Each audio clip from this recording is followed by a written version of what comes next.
Hello दोस्तों, आज मैं आपको जो कहानी सुनाने जा रही हूँ, ये कहानी है परी के जादुई समोसे की। तो चलिए दोस्तों, देखते हैं आज की ये कहानी। एक बार की बात है, वैशाली नाम की एक औरत ठेले पर गर्मा गर्म समोसे बनाती थी। समोसे को वैशाली की बेटी मोहिनी प्लेट में डालकर बेचती थी। समोसे बेचकर जो थोड़े से पैसे मिलते थे, उससे वैशाली अपना घर चलाती थी। वैशाली एक छोटी सी झोपड़ी में रहती थी।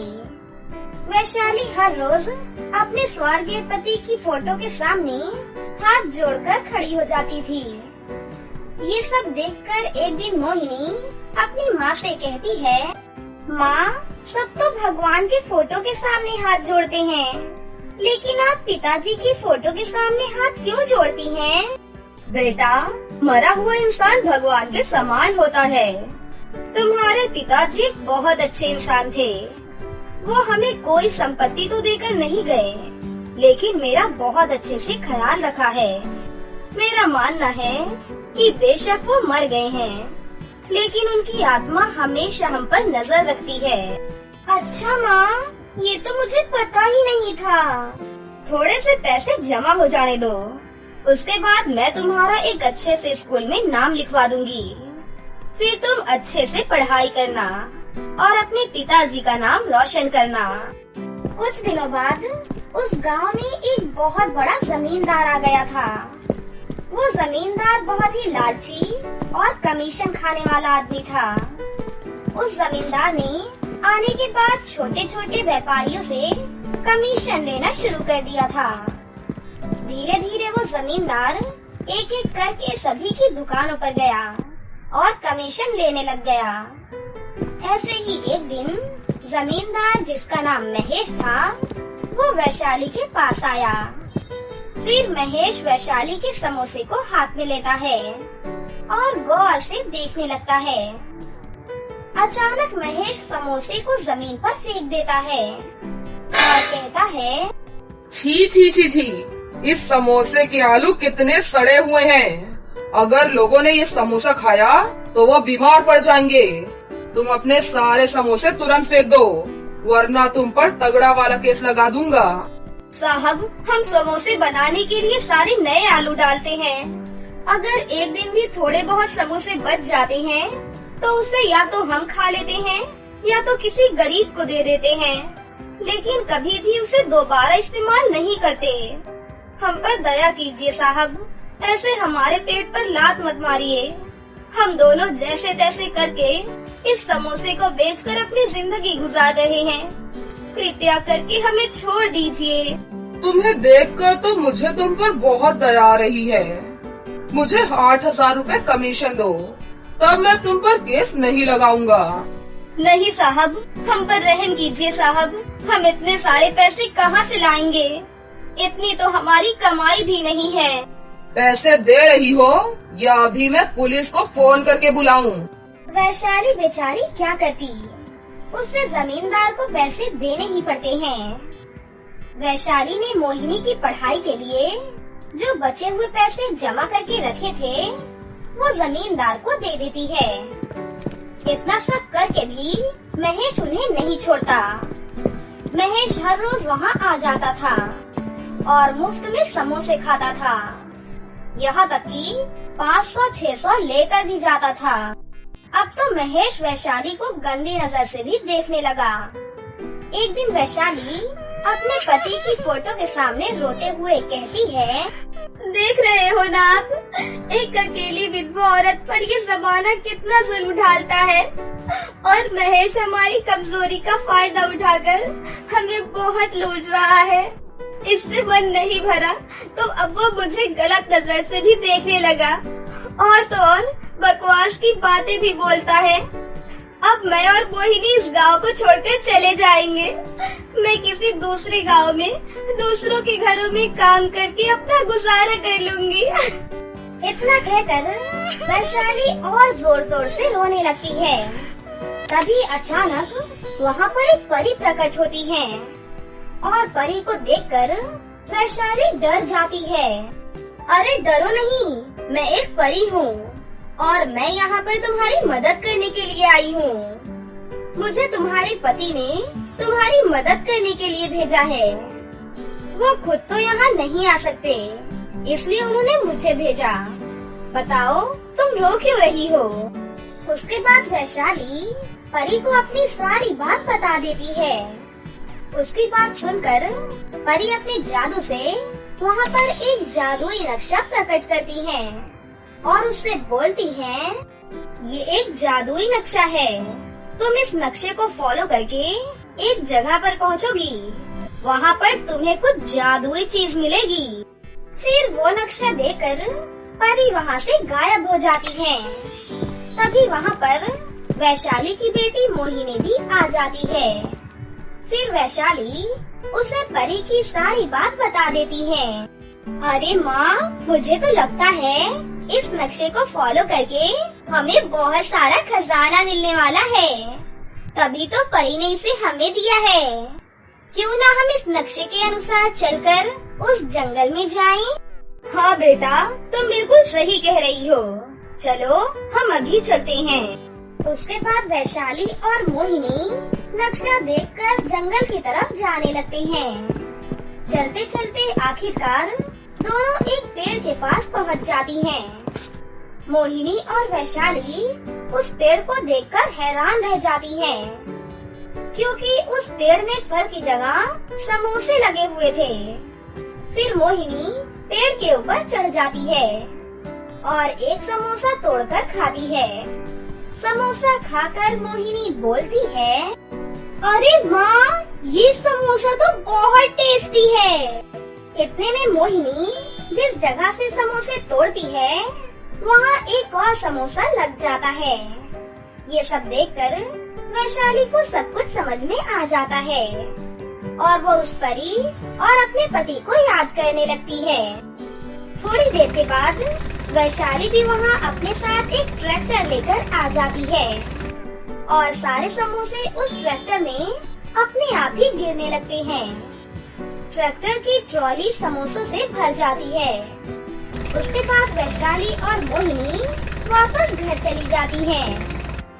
वैशाली समोसे को हलवाई की दुकान पर बेचने लगती है, जिससे उसे बहुत सारे पैसे मिल जाते हैं।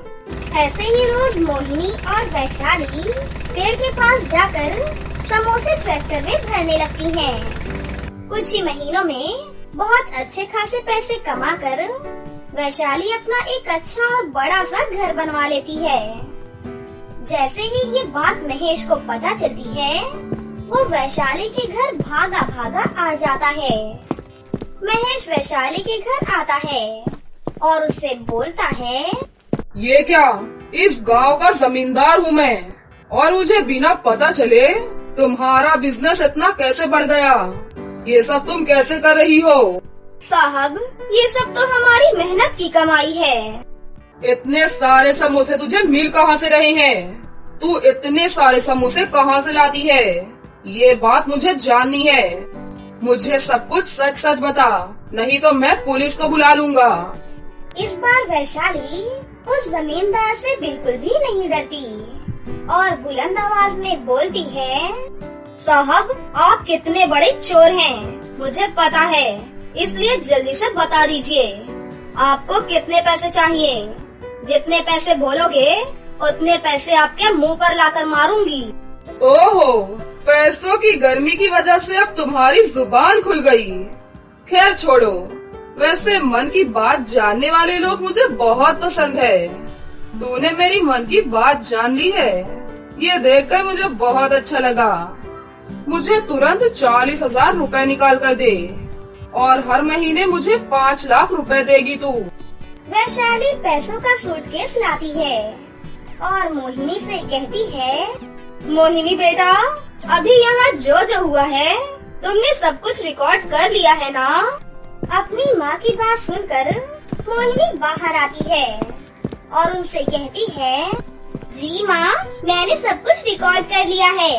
मैंने जूम करके सब कुछ रिकॉर्ड किया है।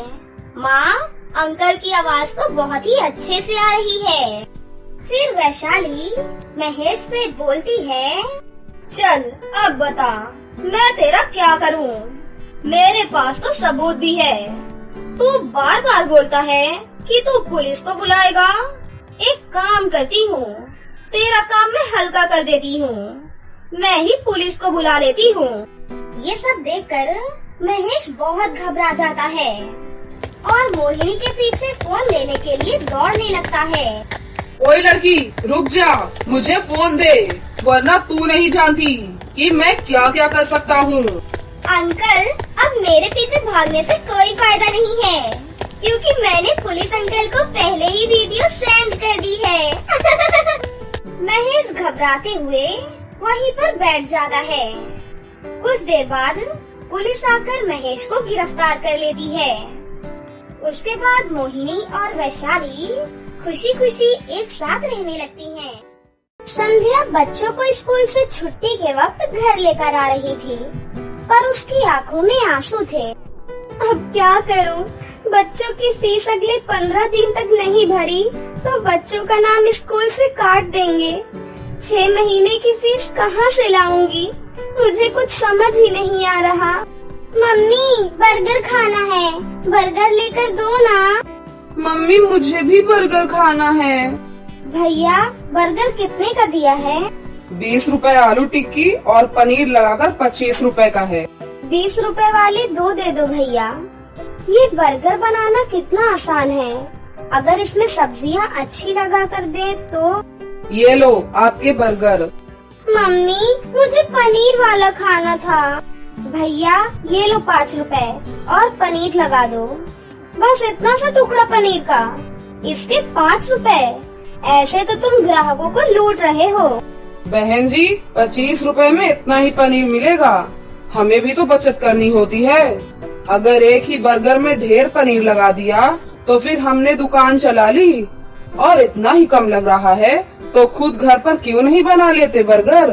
बर्गर वाले की ये बात संध्या के मन में घर कर गई और उसके मन में विचार आया, अगर मैं बर्गर का काम खोल लूं तो मेरे पास भी इतने पैसे हो जाएंगे कि मैं घर के खर्चों में हर्ष की मदद कर सकूंगी। और फिर बर्गर बनाना भी तो बहुत ही आसान है। घर जाकर माँ जी और हर्ष से बात करती हूँ। संध्या हर्ष और अपनी सास से बर्गर का ठेला लगाने की बात करती है। लो, कर लो बात संध्या बहू। अब तुम भी बच्चों से बात कर रही हो। पता है तुम्हें, हम औरतों का घर से निकलकर बाहर काम करना कितना मुश्किल है। हम औरतें घर के चूल्हा चौका ही निपटा ले, वही गनीमत है। पर माँ जी, आजकल बर्गर का काम बहुत चल रहा है। अगर मैं ये कर लूँ तो इससे हर्ष को भी पैसों की मदद मिलेगी। मुझे 15 दिनों के अंदर बच्चों की स्कूल की फीस भी जमा करनी है। हर्ष की सैलरी घर के किराए और घर के खर्च में ही लग जाती है। दोनों मिलकर काम करेंगे तो घर खर्च में आसानी होगी। माँ, संध्या का मन है तो मुझे लगता है हमें संध्या को काम करने से नहीं रोकना चाहिए। अब तू भी इसका ही साथ दे रहा है। फालतू के पैसे खराब करेगी और हाथ कुछ नहीं आएगा, देख लेना। हर्ष संध्या को 2000 रुपए देता है। इतने में तो थोड़ा ही सामान आ पाएगा। संध्या परेशान हो जाती है। हर्ष ने जो 2000 रुपए दिए थे वो तो कम पड़ गए। अभी तो ठेले वाले को एक दिन के 200 रुपए और गैस सिलेंडर आएगा 500 रुपए का। अभी और खर्चा करना बाकी है। मुझे कुछ काम उधार उठाकर करना होगा। बर्गर का ठेला लगाने के लिए संध्या को उधार में सामान लेना पड़ा। संध्या ने बर्गर का ठेला लगाना शुरू कर दिया, पर अभी नया नया काम था तो ग्राहक कम आ रहे थे। संध्या शाम के वक्त बर्गर का ठेला लगाती थी, पर जैसा संध्या ने सोचा था वैसा बिल्कुल नहीं हुआ। मैंने सोचा था बर्गर बिक जाएंगे तो मेरी थोड़ी कमाई हो जाएगी, पर यहाँ पर एक भी बर्गर नहीं बिका। पता नहीं मेरी कमाई कैसे होगी। अगर कुछ दिन तक ऐसे ही चला तो माँ जी और हर्ष मुझे इस काम के लिए मना कर देंगे। बहुत हिम्मत करके मैंने ये काम शुरू किया था। संध्या भी ये सोच ही रही थी, तभी वहाँ एक गरीब औरत अपने 2 बच्चों के साथ आती है। दीदी, बहुत भूख लगी है, मेरे बच्चे 2 दिन से भूखे हैं। अरे तुमने 2 दिन से कुछ नहीं खाया?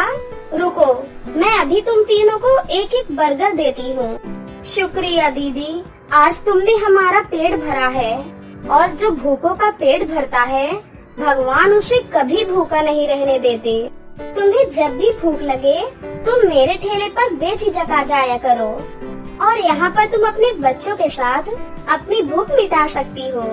वो गरीब औरत अपने बच्चों को लेकर खुशी खुशी वहाँ से चली जाती है। संध्या घर आ जाती है, पर उस दिन उसकी कमाई नहीं हुई थी। ये देखकर उसकी सास गुस्सा करने लगती है।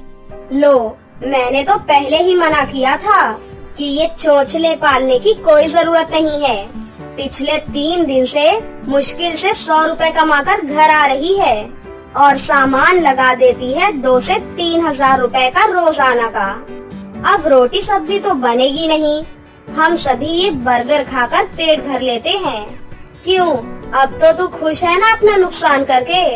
माँ जी, मैं कोशिश कर रही हूँ ना, और मुझे विश्वास है एक दिन मुझे अपने काम में सफलता जरूर मिलेगी।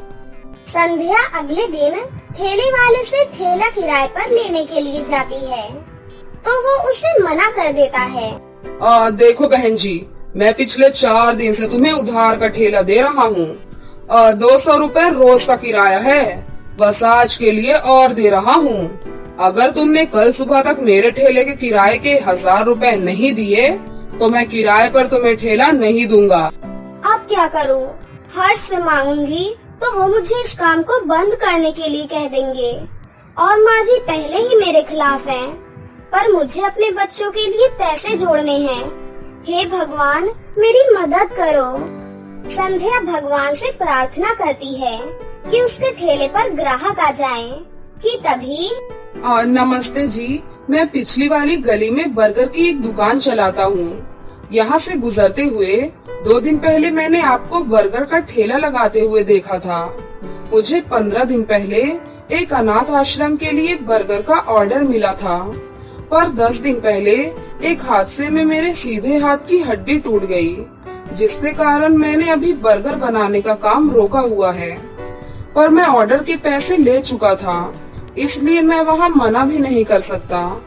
अगर आप उस ऑर्डर के बर्गर बना सके तो मेरी बहुत मदद हो जाएगी। मैं आपको इसके लिए अच्छे पैसे दूंगा। जी, मैं जरूर करूँगी। आप मुझे बता दीजिए कितने बर्गर बनाने हैं? शाम को 4 बजे ही वहाँ पहुँचना है। जिन्होंने मुझे ऑर्डर दिया है उनके बच्चे का जन्मदिन है। वो अनाथ आश्रम 4 बजे पहुँच जाएंगे। वैसे मैं आपके साथ अपने एक आदमी को काम पर लगा देता हूँ, जो आपकी इस काम में मदद करेगा। ये 5000 रुपए आप एडवांस रखो, बाकी के पैसे मैं आपको काम खत्म होने के बाद शाम को दे दूंगा, ठीक है?